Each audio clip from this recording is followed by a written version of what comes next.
Good morning mga kakusina. For today's video, magluluto tayo isang Bicol delicacy na kung tawagin is laing.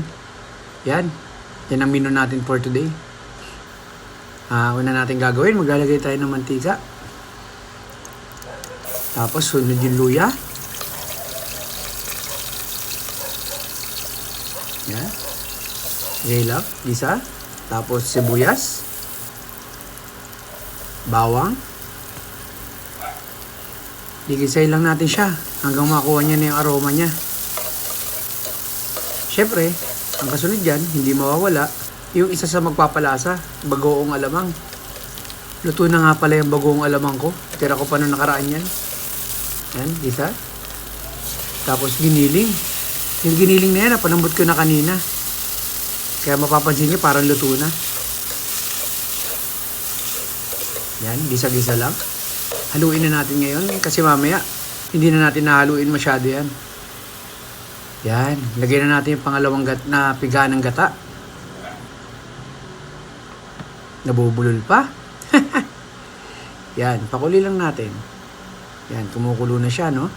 Ang kasunod na niyan, haluin lang natin ng unti para humalo yung lasa ng bagoong is yung dahon na ng laing. Kinabahan pa nga ako at baka hindi umabot yung gata ko dyan sa laing. Dahil naparami yata yung bili ko ng laing.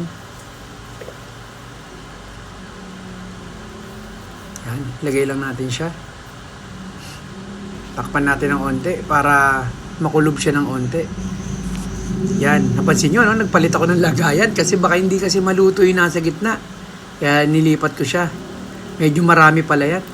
Yan, naglagay na ako ng nor cubes. Yan, konting halo lang.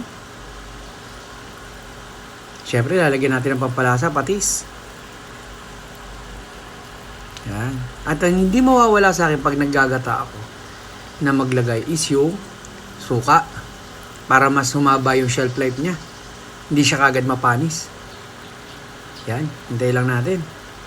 Tapos lagay tayo ng yung kakanggata. Mapapansin nyo, hindi ko siya masyadong hinahalo. Isa yun sa sekreto ng pagluluto ng laing para hindi mangati yung luto nyo. Hindi siya makati sa dila. Yan, ganyan-ganyan lang yung halo. Yan. Ngayon, hintay na lang natin siya maiga. Lagyan na rin natin siya ng sili. Mas maanghang nga sa akin, mas masarap eh. Pero, syempre, hindi lang naman akong kakain yan. Bibigyan ko yung mga kakilala natin.